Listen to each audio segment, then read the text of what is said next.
Mercedes Castro y en nombre de Fundación BBVA quiero agradecerles por acompañarnos en nuestro tercer webinar que lleva por título El Bicentenario de la República, Apuntes para la Escuela.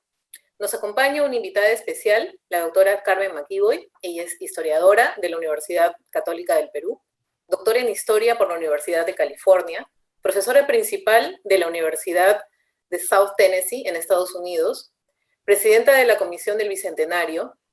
Ella ha recibido también numerosos reconocimientos y distinciones como la beca Guggenheim, el Premio Nacional Jorge Basadre, la Medalla de Oro de la Municipalidad de Lima. Ha sido embajadora del Gobierno del Perú en la República de Irlanda, cargo que asumió hasta el año 2018. Sus temas de investigación abarcan el estudio del siglo XIX, destacan sus trabajos sobre cultura política y el republicanismo peruano, la Guerra del Pacífico, así como el Partido Civilista y Manuel Prado, entre otros temas. Dentro de sus libros podemos mencionar títulos como En pos de la República, ensayos de historia, política e intelectual, La utopía republicana, ideales y realidades de la formación de la cultura política peruana, Soldados de la República, guerra, memoria y correspondencia en el Perú.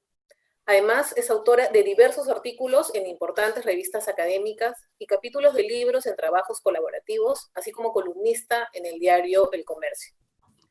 El webinar de hoy tiene como objetivo aproximarnos al bicentenario de la independencia del país a partir de la reflexión sobre la formación de la República. Se conversará sobre ideas centrales para la enseñanza y el aprendizaje de la historia del Perú en la escuela, con el fin de contribuir de esta forma a la formación de la ciudadanía. Los dejo en este momento con Carolina de Belaunde, investigadora principal del Instituto de Estudios Peruanos, para que dé inicio a este conversatorio. Muchas gracias. Gracias, Mercedes. Buenas noches. Gracias a todos, en especial a los maestros y maestras por acompañarnos en este tercer webinar. Tenemos hoy el gusto de tener con nosotros a la doctora Carmen McEvoy para abordar temas que son muy relevantes de pensar desde la escuela peruana a puertas del Bicentenario de la Independencia. Hemos planteado este webinar a partir de algunas preguntas sobre las que queremos reflexionar con ustedes. Entonces, Carmen, ¿qué te parece si empezamos conversando acerca de las celebraciones de la independencia? ¿Cómo hemos recordado en la historia del Perú las celebraciones de la independencia? Bueno, primero, buenas noches. Muchísimas gracias por esta oportunidad, Carolina, Mercedes, Natalia, por haberme invitado para conversar sobre un tema muy cercano a mi corazón. Siempre cuando me presentan, no se pone entre mis credenciales que yo tuve un bachillerato en educación básica regular. Yo quería ser maestra de escuela. Entonces, inicialmente, ¿no? Ya después, por cuestiones de la vida, mi vida asumió otros rumbos y terminé enseñando. O sea que la enseñanza y la cercanía con los maestros es algo muy importante para mí. Y sobre todo en proveerle a los maestros de los instrumentos necesarios para enseñar, ¿no? Y de la motivación y de la mística. Entonces, feliz de estar contigo y conversar sobre estos temas que son muy cercanos a ti, pero también muy cercanos a mí como profesora y como maestra, ¿no? Me encanta la palabra maestra. Mi hija también es maestra y venimos de una familia de maestros, he tenido una bisabuela maestra. Entonces, bueno, digamos, el momento que nos toca, primero haciendo un poquito de historia de los bicentenarios, ¿no? El primero, que es en 1871, y que es bueno recordarlo, ocurre un año después del asesinato de Balta, la revuelta de los Gutiérrez, el asesinato del presidente elegido José Balta, la movilización en Lima que sigue a su asesinato, y la ejecución de los hermanos Gutiérrez en la Plaza de Armas de Lima, ¿no? Entonces, un año después de haber cumplido 50 años, hay una implosión del Estado castillista, y Lima vive una de sus jornadas más dramáticas, de las más dramáticas en su historia. Anteriormente había habido la Exposición Nacional, he leído de que se comienzan a organizar celebraciones en las provincias, Ayacucho, y eso es importante, ¿no? Junto con la crisis que se está dando del Estado peruano. O sea, es un Estado que surge después de la guerra, de las cenizas de la guerra con el guano, e implosiona. O sea, implosiona 50 años después en nuestro primer, digamos, nuestro primer aniversario, pero la independencia se está celebrando en Ayacucho. Entonces es interesante tener eso como referente, ¿no? Que las primeras celebraciones no necesariamente van a ocurrir en Lima, sino van a ocurrir en provincias como Ayacucho, un departamento como Ayacucho que considera que él ha liderado la independencia y que tiene la primacía en la celebración, ¿no? Entonces eso después ya desaparece, viene la Guerra del Pacífico, vienen momentos muy amargos, viene la ocupación. Y otra cosa interesante de esta primera celebración es que está precedida por la peste de fiebre amarilla en Lima, donde hay 4.400 muertos, ¿no? Que el profesor Locio ha dicho que es una cifra escalofriante, ¿no? Entonces, peste, crisis del Estado, muy parecido. O sea, no estamos entrando, digamos, a un territorio diferente del que se ha vivido un poco el Perú en vilo. El Perú en vilo, celebrando sus aniversarios con el corazón en la boca. Después viene la segunda celebración, que sería el centenario con Leguía. Leguía intenta darle al país una suerte de modernización truncada, pero modernización al fin, donde Lima lidera, ¿no? Entonces ahí pasa un poco este liderazgo más bien provinciano que se había venido dando anteriormente, y Leguía centraliza, como ha centralizado el poder, centraliza la celebración, ¿no? Y ocurre todo lo que conocemos, la monumentalización de la ciudad, está la generación del centenario, están las discusiones sobre los ideólogos de la independencia, Porras comienza a hablar de los liberales, ¿no? Entonces aparece ya una discusión muy interesante, Germán Leguía, que es otro gran historiador, ¿no? Ya toda una discusión historiográfica, pero Lima comienza a centralizar la celebración, ¿no? Y se da la centralización porque Lima se está modernizando, ¿no? Se están dando las amplias avenidas, entonces ahí muchas personas demandan, bueno, pero con Leguía había monumentos, bueno, pero fue un momento de la historia del Perú, ¿no? Y después viene ese esquicentenario, que es otro momento interesantísimo, en que la misma revolución de Velasco le devuelve a los sectores populares y le devuelve a las provincias su voz. Y ahí aparece Tupac Amaru, ¿no? que se convierte en una suerte de protagonista o proto-independentista, cosa que no es verdad, porque los términos de la rebelión no son los términos, digamos, de una revolución por la República, sino que tiene pues elementos coloniales, ¿no? Pero se está produciendo la reforma agraria, ¿no? Hay toda una eclosión social y es un ícono, ¿no? Porque se convierte en un ícono, incluso estéticamente, ¿no? Se hace todas estas imágenes de Tupac Amaru, de su sombrero, que van a acompañar el nacionalismo de Velasco, ¿no? Entonces, ese es otro momento donde ocurre algo que a mí me parece importantísimo, que es la publicación, la progresiva publicación de los documentos de la independencia, ¿no? Y yo creo que ahí está, más allá del ícono, más allá de la simbología que quiera utilizar Velasco, yo creo que historiadores brillantes como Tauro del Pino, como De la Puente, como Dunbar Temple, probablemente en alguna conversación le hacen recordar que existen estos documentos y que puede haber una puesta en valor de estos documentos. Y ellos hacen una labor fantástica. O sea, yo creo que todavía no se les puede agradecer lo que han hecho ellos con nuestra documentación. Pero como esas cosas que pasan en el Perú, que son pues parte de nuestra vida, surge el texto de Karen Spalding y Heraclio Bonilla, que se llevan toda la atención. Entonces, mientras que están las hormiguitas ahí trabajando, colectando, poniendo juntos los tomos, justo estaba leyendo La abeja republicana, sale una edición facsimilar con el prólogo de Tauro, anotada, y todo este grupo que se reúne, probablemente pues manu militari, ¿no? Es un momento en que Velasco dice, acá se ponen todos a trabajar, yo les pongo a los copistas, ¿no? Es un momento de gobierno militar, entonces donde las cosas se pueden realizar porque se ponen los términos y todo lo demás, pero aparece este articulito, que no sé cuántas páginas tiene, 20, 30, y se lleva toda la atención. ¿No? Entonces se lleva la atención, y yo creo que injustamente, porque con todo el respeto que se merecen los autores, ninguno de los dos había leído la colección documental.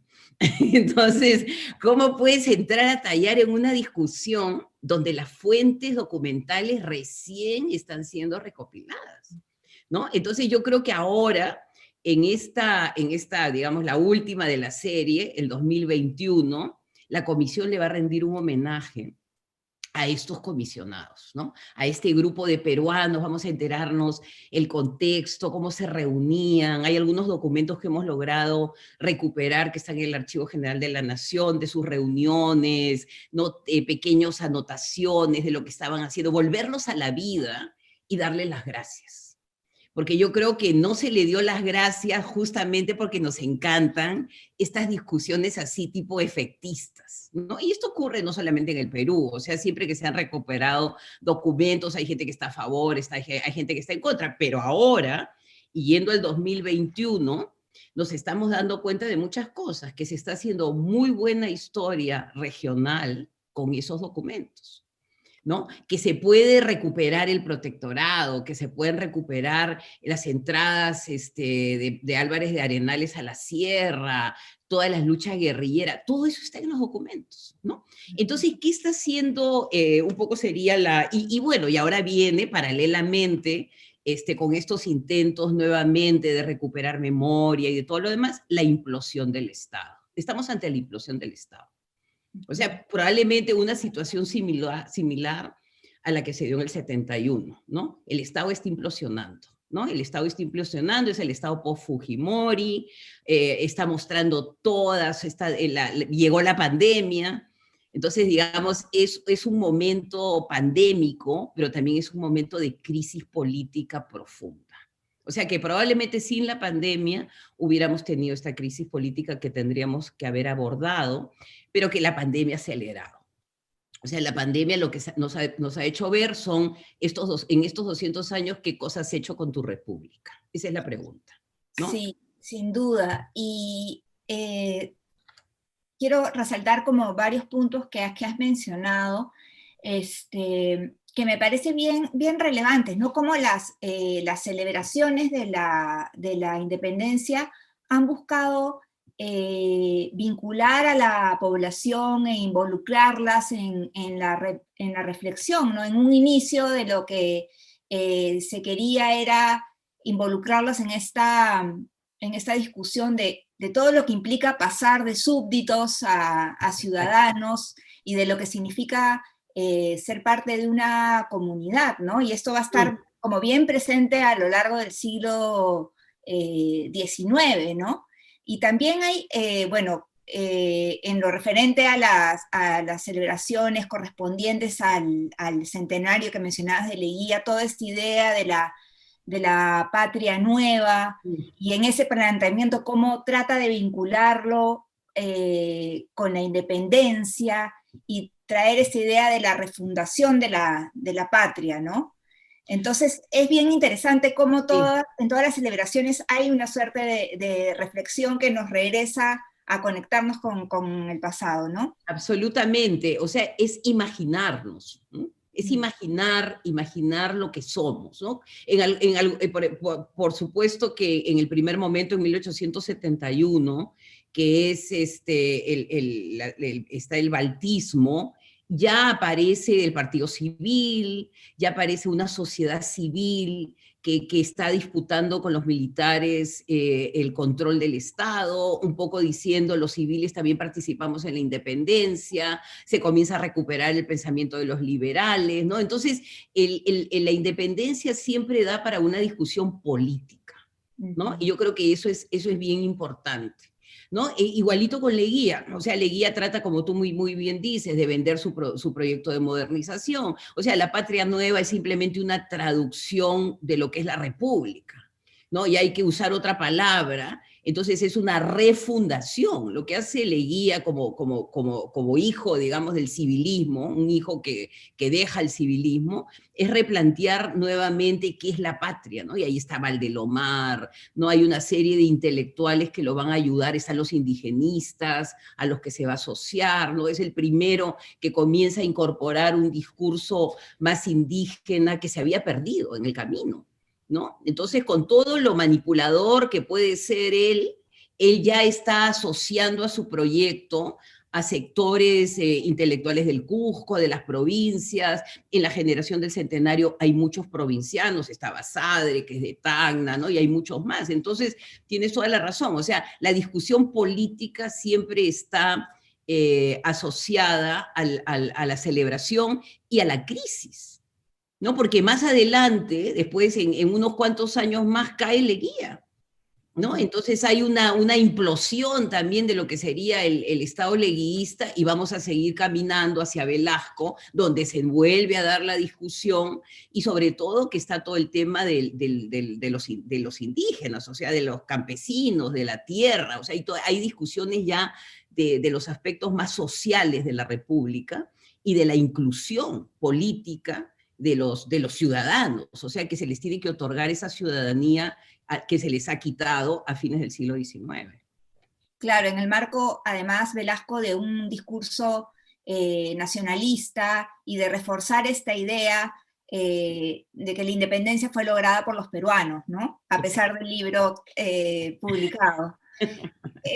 Entonces, bueno, sí, todas las celebraciones han traído estos momentos de pensar ciertos aspectos importantes del país. Y bueno, pero con la independencia viene la formación de la República y en ese sentido también queremos conversar sobre cuáles piensas tú que son las ideas centrales que los estudiantes escolares deberían tener claro sobre la formación de la República. Bueno, primero un poco hablar del surgimiento de esta comisión del Bicentenario, en una situación de la crisis más aguda que ha tenido la República del Perú. O sea, con no sé cuántas vacancias presidenciales, no sé cuántas más tendremos, pero como 3. O sea, 3 vacancias presidenciales o 4 alrededor de la celebración, más la pandemia, más lo que la pandemia ha revelado, ¿no? Más nuestra incapacidad del Estado, o sea, un Estado que no tiene la organización suficiente y que ha mostrado que toda esta bonanza económica de 30 años no nos ha servido para nada. O sea, que no hemos sido capaces de crear un sistema sanitario, vivienda decente, una multivivienda, como había ocurrido con estas grandes unidades de vivienda que se hacen en los años anteriores. No ha habido una propuesta de ese tipo. Entonces, tenemos personas que están viviendo en condiciones inhumanas, ¿no? Tenemos un sistema hospitalario que es inhumano para los para los pobres, que tienen que hacer cola, que tienen que llevar su oxígeno, que tienen que llevar su comida, o sea, es una catástrofe, ¿no? Ya más no se puede mostrar las deficiencias de la República, las deficiencias del Estado peruano y la deuda pendiente que tienen con sus ciudadanos, ¿no? Dejando eso de lado, bueno, surge esta comisión navega como una especie de barco, como tú comprenderás, como un barco en medio de la tormenta, porque es como que no sientes como que no hay mucho propósito, ¿no? En un Estado que ha cambiado, o sea, primero está PPK, después vienen todos estos juicios y la corrupción, y aparece un caso y aparece el otro, y en medio de todo tú estás diciendo, voy a celebrar un cumpleaños, estás preparando la torta, ¿no? Hay gente que pregunta, ¿pero para qué, no? Entonces, yo creo que algo que tiene la comisión, y lo quiero rescatar antes que pasemos a la siguiente pregunta, es que a raíz de la pandemia se ha priorizado el aspecto reflexivo de la conmemoración.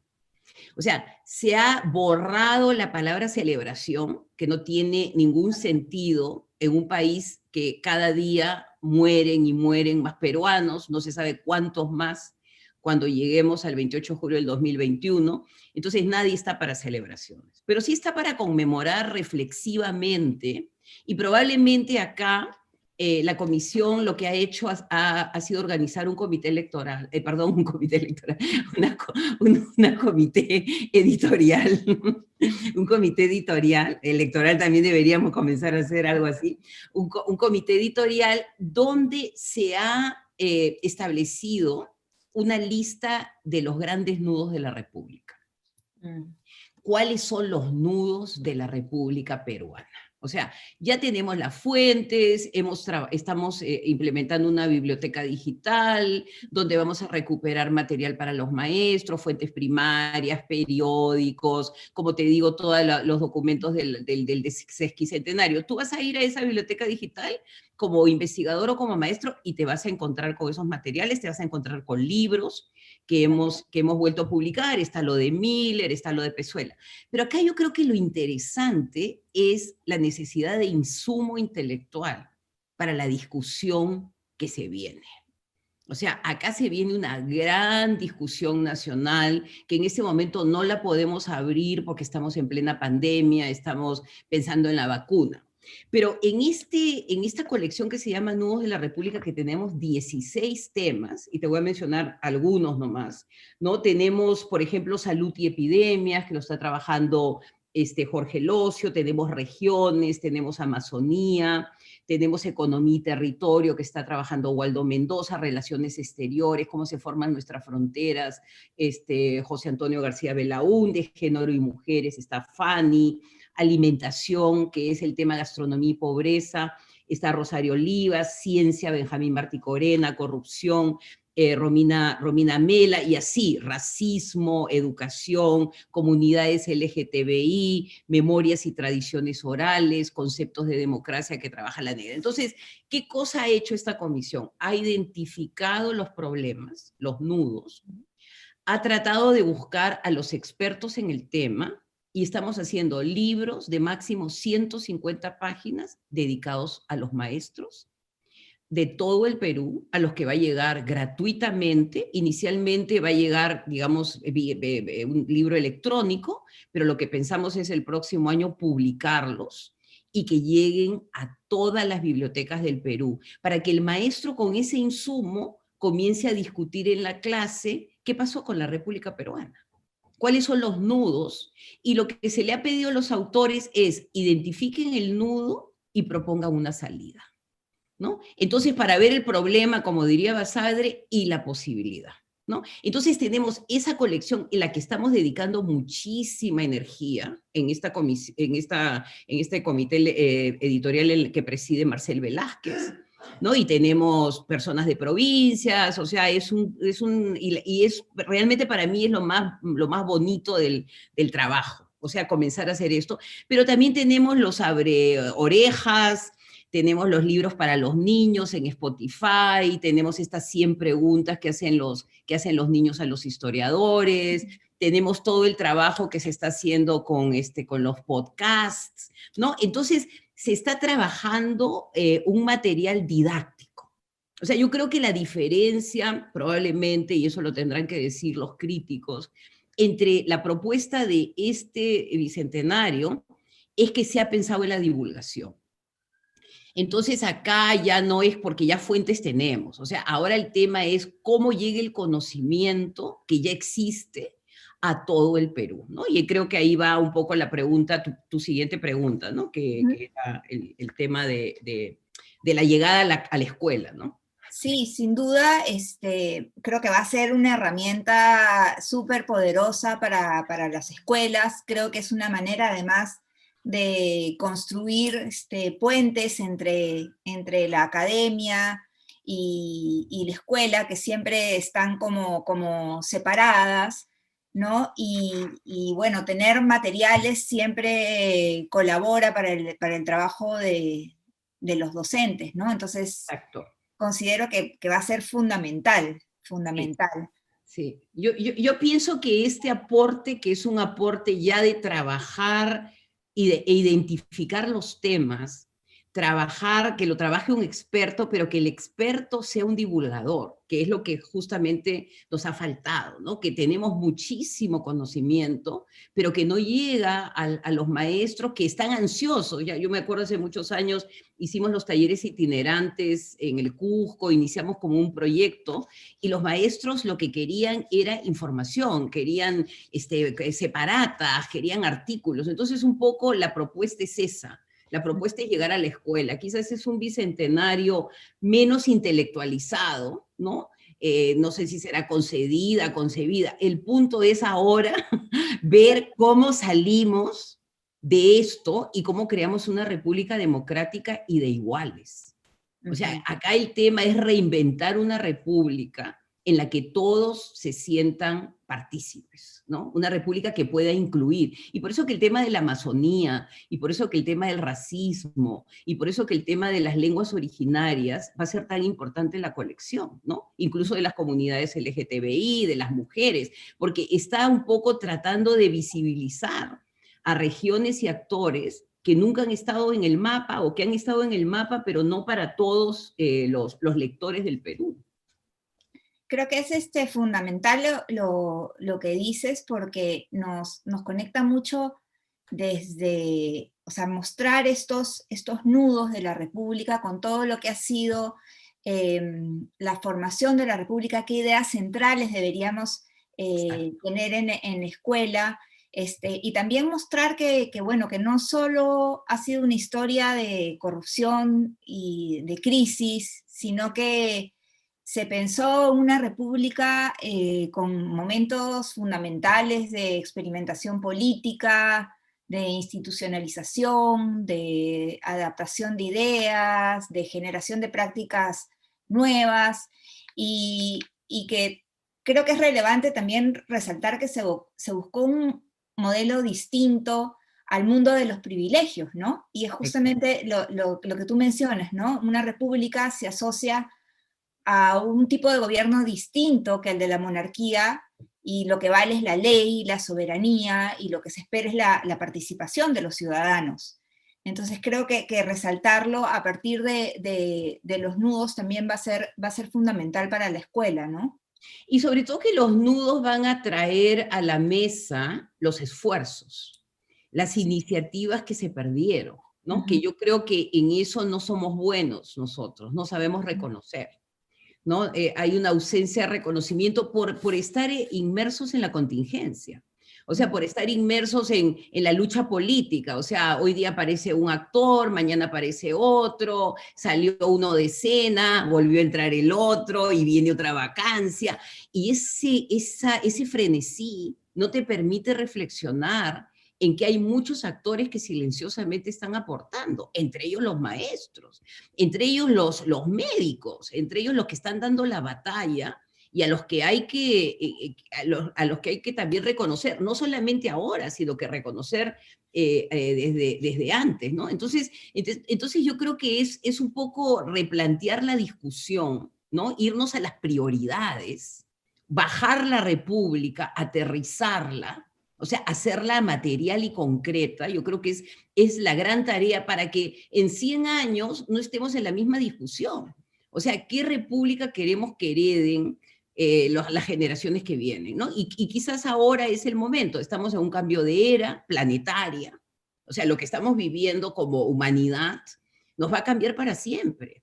O sea, nuestro bicentenario ahora lo estamos celebrando con una crisis mundial, o sea, no es la crisis particular del Perú, o sea, que se van a tener que replantear los referentes económicos, los referentes ecológicos, todo se va a tener que replantear. Entonces, es el momento para que el Perú también replantee lo que quiere. Y un poco lo que estabas mencionando anteriormente, ¿no? Estas iniciativas, esta parte de recuperación de la memoria positiva, digamos, ¿no? Justamente como parte del proyecto, el año pasado se hizo una conferencia sobre la Expedición Libertadora, ¿no? Entonces, el año pasado fue el bicentenario, los 200 años del desembarco de San Martín. Entonces, se llama así como Entre el Océano Pacífico y los Andes. ¿Y qué cosa pretende ese libro? Darle protagonismo a todas las regiones del Perú. Porque cuando llega la expedición, todo se activa. Se activa la Sierra, pero se activa Trujillo, se activa Arequipa, ¿no? Entonces, 20 autores de todo el Perú, de todas las regiones, trujillanos, piuranos, arequipeños, van a contar la historia de la expedición. Entonces, esas son las historias que tenemos que comenzar a promover, ¿no? En la que los peruanos van a tener una voz, son visibilizados. No fue concedida, eso ya lo sabemos. O sea, ya no vamos a volver a la vieja discusión que si fue concedida, it's all story. ¿Me entiendes? O sea, yo creo, y en ese sentido, Heraclio Bonilla ha sido mi maestro, o sea, yo creo que cuando tú no tienes mucho material, tienes que recurrir a estas frases, ¿no? A estas frases que, digamos, pueden atraer la atención, porque no había el material. Hace 50 años no se había recopilado lo que hay ahora. Ahora podemos dar otra versión y introducir, y acá termino, a una obra de Basadre que me parece que es fundamental para estos nuevos tiempos, que es el azar en la historia y sus posibilidades. Que el niño en la escuela aprenda que la vida es azarosa, que nadie te puede dar a ti una fórmula mágica que si fue concedida, que si fue así, que fue así. Tú lo vas a descubrir a través de tu experimentación, así como el Perú descubrió su camino. Y las probabilidades en la historia significa que tú como ser humano tienes 20 posibilidades frente a ti y que está en tu libertad como ser humano asumir corresponsablemente el camino. Entonces, una manera diferente de plantear la independencia que al mismo tiempo le va a dar un mensaje de lo azarosa que es la vida, pero la importancia de las decisiones para construir una vida digna, una vida democrática, ¿no? Entonces es un relato más, es diferente, porque es un relato que va a involucrar a todos en la construcción del destino del Perú, que yo creo que es la tarea que nos queda por delante. Sí, sin duda. Esta situación que estamos viviendo con la crisis de la pandemia nos ha llevado a todos a mirar a la escuela, a ver qué tipo de ciudadano estamos construyendo, y en ese sentido es muy importante reflexionar sobre qué tipo de ciudadanía es la que queremos, ¿no? O sea, hay que plantear el camino que como docentes queremos seguir desde donde estamos, para llegar a la formación de estudiantes capaces de plantearse una convivencia democrática, que se relacionen con los demás de manera equitativa, que logren deliberar sobre asuntos públicos y que participen en promover el bien común, ¿no? Que son cosas que no hemos visto en estas situaciones, en esta situación particular de crisis, ¿no? Y que nos lleva a reflexionar sobre eso, qué ciudadanía es la que queremos construir, ¿no? Y sobre todo algo que yo siempre menciono, yo creo que 1821, 2021 es un recodo en el camino de la independencia. O sea, la independencia de Lima no es la independencia de todo el Perú. Ya se han independizado otras regiones, o sea, ya se independizó Trujillo, ya se ha independizado Supe. O sea, Supe se independiza en 1819, ¿no? Entonces, Lima como un recodo en el camino, y probablemente enfocar, a raíz de lo que estás diciendo, nuestra atención en la verdadera celebración, que es la instalación del primer Congreso Constituyente, que es cuando la República nace.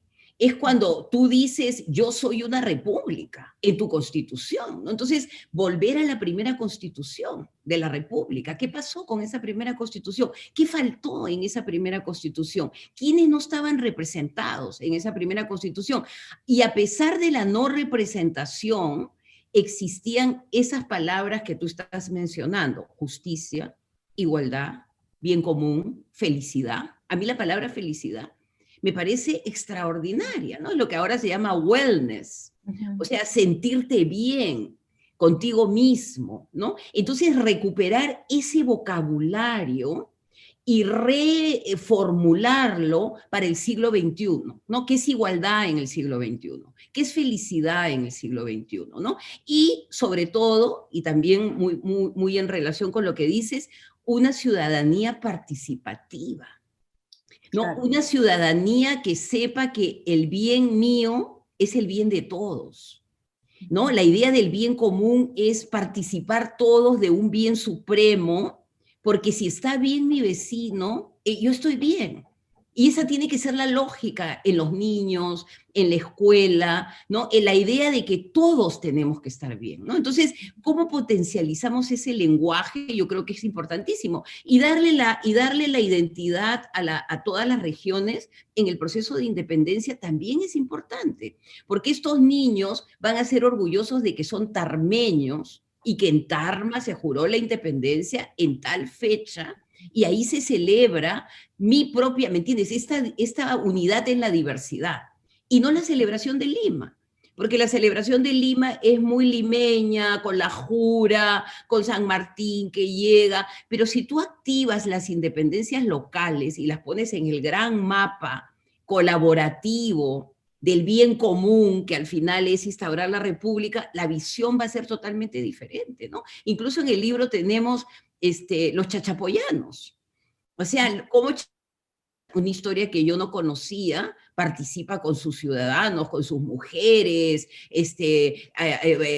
expulsan a los españoles, comienzas a reconocer a las Toledo, que cierran el puente, que evitan que cruce el ejército. Entonces comienzan estos héroes y heroínas populares, el mártir Olaya, ¿no? Entonces comienzas a crear un imaginario en que todos estamos representados y todos vamos a participar de esta celebración que ya me imagino que en el 2024 con Ayacucho, ya pues la pandemia habrá vacuna y todo lo demás, y ya todo el Perú podrá celebrar juntos, pero vamos preparando el camino, digamos, con el instrumental de los problemas, pero también con el instrumental, como tú bien dices, de crear una identidad sana, ¿no? Un amor por el Perú que puede ayudarnos a remontar este tipo de crisis, porque con el egoísmo, hemos visto que el egoísmo digamos, nuestra gran tragedia nacional, y eso se ha mostrado clarísimo en la pandemia. Sí. Bueno, Carmen, aquí hemos llegado al final, pero tenemos algunas preguntas de los profesores. Una de ellas es, ¿cuáles consideras que son las promesas incumplidas, aquellas que tenemos pendiente como república? Y yo agregaría si crees que el Perú está inacabado, como pensaron los intelectuales del centenario. Bueno, la república pues surge como un horizonte de perfectibilidad, ¿no? La república surge como algo inacabado, o sea, cuando ellos se dan república, y es esta generación que yo creo que hay que recuperar de provincianos, ¿no? Liderados por Sánchez Carrión, que es de Huamachuco, existe un horizonte ético, existe, la república es un modo de ser, o sea, no solamente es una institución política, sino es un modo de ser, es una sensibilidad, ¿no? Es una relación con el otro, ¿no? Que es tu conciudadano, porque viene toda esta idea de la ciudadanía compartida. Entonces yo creo que sí, definitivamente hay un quiebre, tenemos que ubicar en qué momento esto se descarrila, o sea, en qué momento este tren que tenía pues un bagaje de ideas y de sueños, ¿no? Está la carta esta que manda el Congreso Constituyente a los habitantes del Perú en quechua, a los indios del Perú en quechua, donde se les promete que todas sus tristezas y que todas sus desgracias van a ser revertidas en el orden republicano, ¿no? Y no se cumplen, ¿no? Porque es una república que surge con esclavitud, porque es una república que surge, y acá contestando la pregunta, con servidumbre indígena, una servidumbre indígena que te lleva a reforzar el racismo, un racismo que heredas de la época colonial, pero que no logras resolver y que todavía existe, ¿no? Entonces yo creo que los olvidados, ¿quiénes son los olvidados? O sea, y los olvidados son los que han estado haciendo cola en los hospitales y que se han muerto en la puerta. O sea, esos son. O sea, no tenemos que hacer mucha elaboración intelectual para darnos cuenta quiénes son los perdedores en la pandemia. O sea, hay algunos que se pueden comprar el oxígeno y se lo llevan a su casa si quieren. Y otros están en una cola, como esta señora que perseguía al Estado correteándola en Arequipa para decirle que su esposo estaba en una carpa esperando por entrar al hospital. Entonces, el servicio público, o sea, educación pública de calidad, salud de calidad, habitación de calidad, seguro de calidad. O sea, eso es el bien común. Entonces, si el bien común ya lo podemos, el bien común ya no es una desiderata de los ilustrados. El bien común son, ¿qué tiene que darle la República a sus ciudadanos para que sean felices? Para ser una república de iguales. Para ser una república de iguales y felices, o sea, poner la palabra felicidad. Y felicidad, como hemos descubierto ahora con la pandemia, no significa tener 20 casas ni 50 carros. O sea, felicidad es tener vivienda, alimentación y medicina y sanidad. O sea, la pandemia nos ha devuelto este virus que no tiene ni vida ni pensamiento, nos ha hecho reflexionar qué necesitamos, cuáles son las necesidades básicas. Y yo creo que a esas necesidades básicas hay que regresar, y al respeto. O sea, yo creo que acá tiene que haber un respeto por el otro, que no es teoría, sino es un reconocimiento que el otro es un ciudadano como tú y que merece el mismo, digamos, la misma calidad de servicios que tú tienes, ¿no? Y poniéndolo en términos prácticos, esos son los pendientes de la República Peruana con sus 30 millones de ciudadanos. Uh-huh. Y aquí tenemos una última pregunta porque el tiempo se nos está acabando. Un maestro nos comenta que ahora en las escuelas tienen en lo que es el nivel primario el área de personal social, donde se toca la historia, cuestiones cívicas, y en secundaria tienen el área de ciudadanía, pero también cursos de historia. Nos pregunta cómo desde la enseñanza de la historia podemos contribuir a la formación de ciudadanos. Yo creo que es una pregunta fundamental.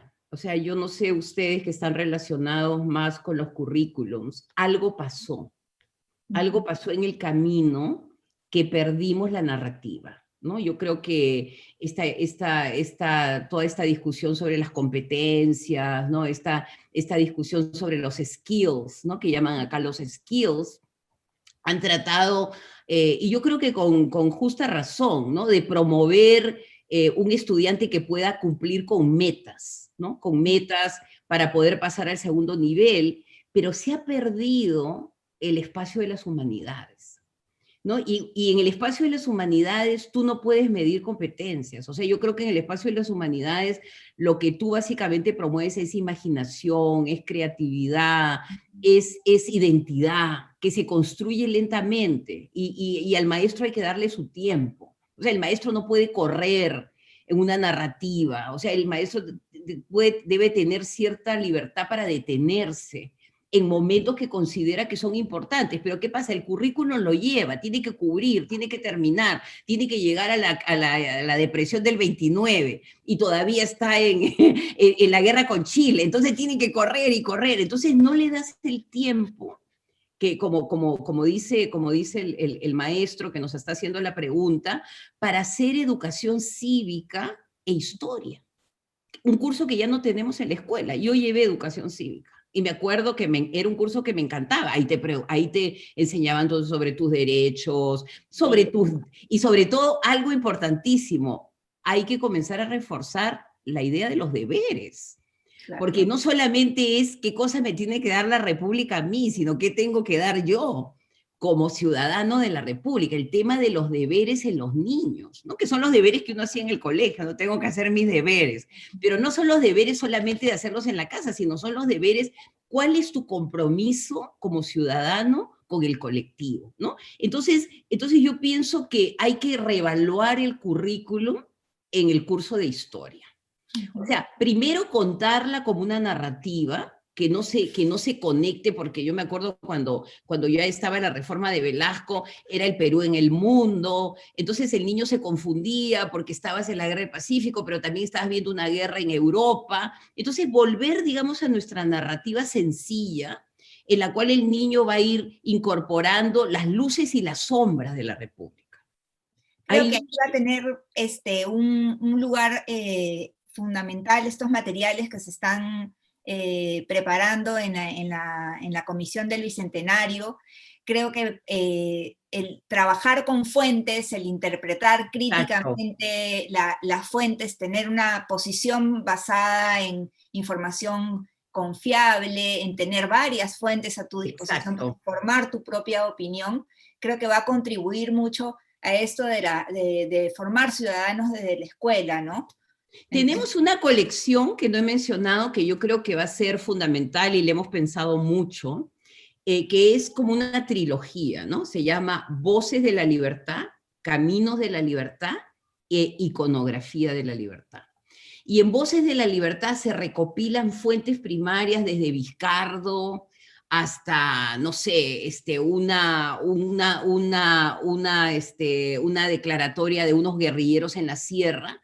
Entonces el maestro ya tiene en un compilado una serie de fuentes y comentadas, donde a través de las fuentes le va abriendo al estudiante su imaginación, porque el poder de la palabra, yo no sé, en el caso mío, a mi profesora le encantaba llevarnos los libros del sesquicentenario, mi generación los inaugura, y nos leían pues la carta de Vizcardo a los españoles americanos, y eso parece mentira, te traslada al momento, ¿no? Entonces, fuentes bien seleccionadas, que a veces los maestros, por la carga que tienen académica y todo, no pueden ellos seleccionarlo. Entonces, se lo selecciona un académico con una introducción. Los caminos de la libertad, que es ir llevándolos por los caminos de los ejércitos libertadores, que eran los viejos caminos incas, y que van parando en diversas regiones del Perú. Entonces el maestro le dice al niño, en este momento el ejército está pasando por Tarma, y vamos a hablar sobre Tarma,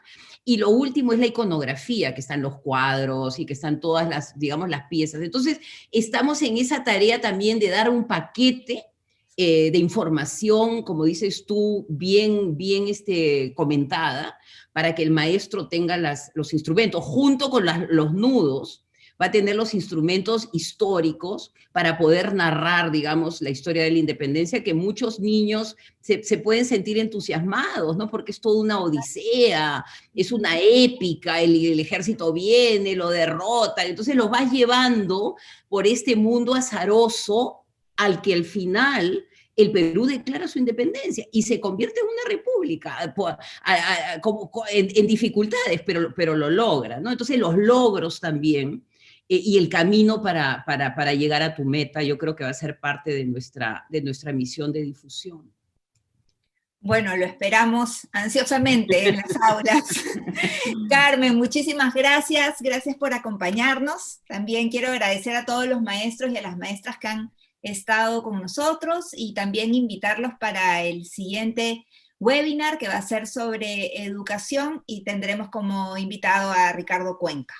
Muchas gracias. Buenas noches, maestros, y acá estamos trabajando para ustedes. Estamos pensando mucho en la escuela y en los maestros en este comité editorial. Buenas noches a todos.